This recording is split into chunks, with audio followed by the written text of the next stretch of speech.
Okay, let's be honest here. Who hasn't found themselves like frantically Googling how to be happy at 2 in the morning? We're constantly bombarded with this idea, right? Like, find your bliss, chase your joy. But then here we are, still dealing with stress and worry and just suffering. Yeah, it's definitely a paradox, this whole like pursuit of happiness thing, Yes, you kill it. especially when it feels like a lot of the time the world's kind of designed to make us miserable. Seriously, it's like pick your poison, right? So that's what we're diving into this time, like the root of suffering. And honestly, this one might surprise you because it's not what you think. We're looking at Text Kale by Joseph Nguyen, and let me tell you, this book, it really threw me for a loop. Yeah. Nguyen's big idea is that we might be, get this, the architects of our own suffering. It's a bold statement, for sure.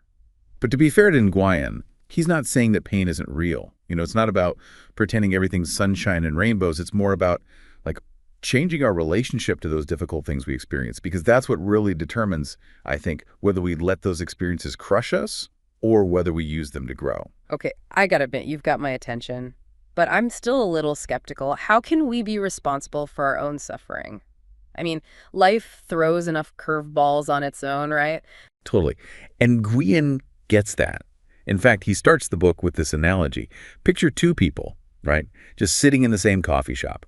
One of them is like totally blissed out, loving the aroma of the coffee, enjoying the ambiance, just kind of soaking it all in. The other person, total opposite, right? They're spiraling, convinced everyone else has life figured out, comparing their latte to like picture-perfect Instagram feeds. You know the deal. Oh, tell me about it. Same coffee, same shop, but two completely different realities happening. And it all comes down to what's playing out in their minds. Oh, wow. I can totally relate to that. I think I'm definitely the one in the corner overthinking everything, scrolling through Instagram while my perfectly good coffee gets cold. So is Nguyen saying that, like, our thoughts are what make us miserable? It's even a little deeper than that. See, it's not about the thoughts themselves so much as it's about the thinking that we kind of layer on top of them. He makes this really important distinction. He says that thoughts, those are like those fleeting mental snapshots we all have, like blips on a radar, right? They pop up, they fade away. It's the thinking that's the problem. The analyzing, the judgments, the what-ifs, and the should-haves, that's where we get stuck. Okay, so then how do we get unstuck? Because, and let's be real, just stop thinking is not exactly helpful advice. No, it's not as simple as flipping a switch, right? Yeah. And Nguyen would agree. He uses this analogy of muddy water. He says, imagine our natural state is like a clear, still pond. It's our thinking that comes along and stirs up all the mud, making it cloudy and hard to see clearly. That's really interesting. So if our default setting is clear pond, does that mean we're all secretly blissed out Zen masters just waiting to be discovered? Because between you and me, blissed out isn't exactly my everyday experience. Well, think about it this way. When was the last time you experienced pure, unshakable joy? And I don't mean just fleeting happiness. I'm talking about deep, true contentment. What was going through your mind in those moments? That's a good question. Now that you mention it, I'm kind of drawing a blank. It's not like I was thinking anything in particular. I was just present, Exactly. Our happiest moments are often the ones where we're thinking the least. When we're totally absorbed in an experience, whether it's a beautiful sunset or a great conversation, that mental chatter kind of fades away. And we connect with that peace that's already there. Okay, yeah, that makes a lot of sense. But realistically, how do we tap into that stillness more often? I mean, most of the time, life feels more like a chaotic hurricane than a tranquil pond. That's where Nguyen introduces this really powerful idea. He says, you are not your thoughts. You're the thinker, the observer who's watching those thoughts come and go. And that awareness, that's your ticket to freedom. Wow. Okay, that is powerful stuff. But it also feels like, I don't know, a pretty big shift, right? And can you give me a concrete example? How do we actually start observing our thoughts instead of letting them totally sweep us away in the moment? Well, think about a time recently when you felt, really stressed or anxious, down in the dumps even. Yeah. What was going through your mind? Okay, so picture this, right? Deadline's looming, my phone's blowing up with emails, and that little voice in my head, it's on repeat. You're going to fail. You're not good enough. You're going to get fired. The usual. Oh, I know that voice well. But instead of just letting those thoughts run wild, what if you tried to step back a little, almost like you're watching them on a screen? Notice how they feel in your body, the images they bring up, the emotions they're triggering. Okay, so almost instead of getting overwhelmed by them, I'm kind of looking at them, becoming aware of the weather in my mind instead of getting caught in the storm, right? You got it. Nguyen calls it disidentifying from our thoughts, basically realizing that we're not our thoughts, but the observer of them. Wow, that's a huge shift, honestly. Like, I'm finally wrangling those mental narratives that have been running the show for, like, ever. Yeah. But, okay, hold on. What about ambition? I mean, are we saying we should, like, toss out our goals to find this mindful stillness? That's the million-dollar question, right? Nguyen would say we all have dreams and things we want to achieve, but he wants us to like really look at where those are coming from. Are they inspired or are they fueled by, well, desperation? So, okay, inspired goals. Those are the ones that just like light you up inside. It's not even about the outcome necessarily. It's just that feeling of, I have to paint this, write this, create this. 100%. It's that pure, joyful expression. Totally. It's not about needing to achieve something. It's about expressing your authentic self. And he contrasts that with what he calls, desperation goals, which are often coming from a place of lack, like trying to fill a void, prove something, or escape from our current reality, that sort of thing. Man, when you put it that way, I'm realizing a lot of my goals have come from that not good enough place. No wonder I'm always exhausted. Okay, so how do we tap into that inspired, joyful creation instead? Is there like a formula for it? Not exactly a formula, but Nguyen has this really thought-provoking question in the book.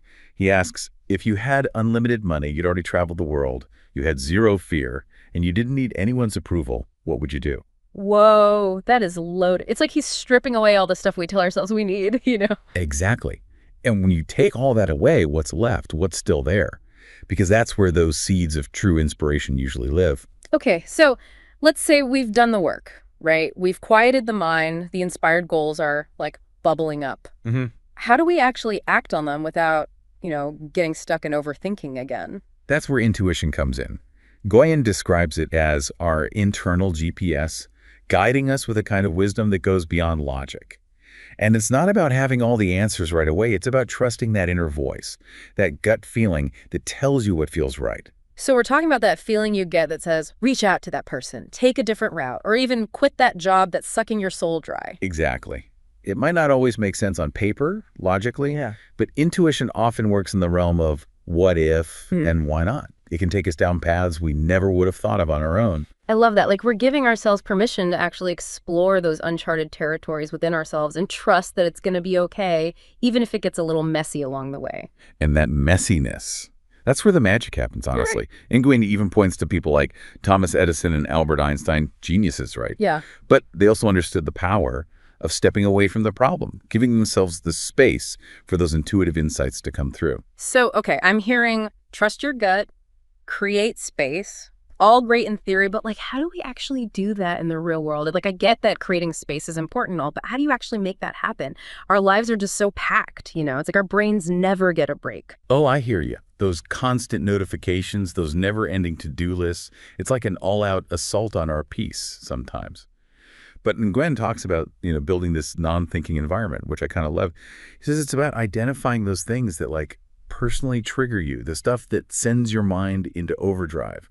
For me, it's definitely doom scrolling before bed, guaranteed recipe for anxiety and terrible sleep. Ugh, yeah. Social media is a big one for me, too. It's like this highlight reel of everyone else's, like, perfect life, And then it's just way too easy to fall into that comparison trap. So, okay, say we're minimizing those triggers, those things that kind of send us down the rabbit hole. What are we replacing them with? Well, that's where those inspired goals come back in.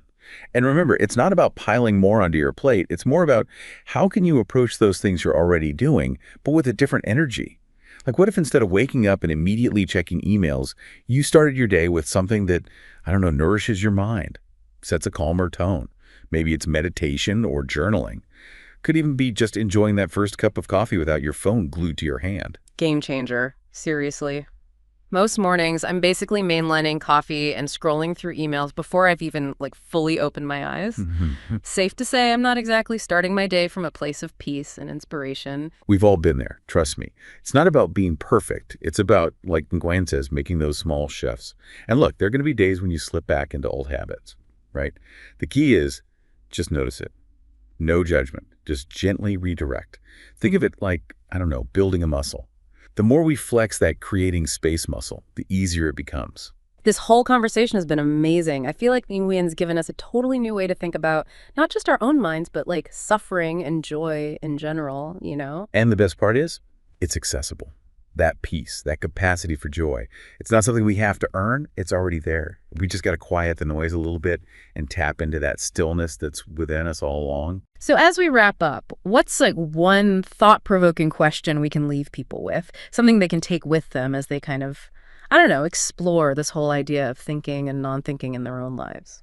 Well, if we're really going with Nguyen's idea that our thinking is the root of our suffering, I think the question becomes, what opens up for us when we invite even those small moments of stillness into our day? What might we discover about ourselves, our purpose, even about the world around us, where we can start showing up from that place of presence and peace? I think that's a pretty great place to start.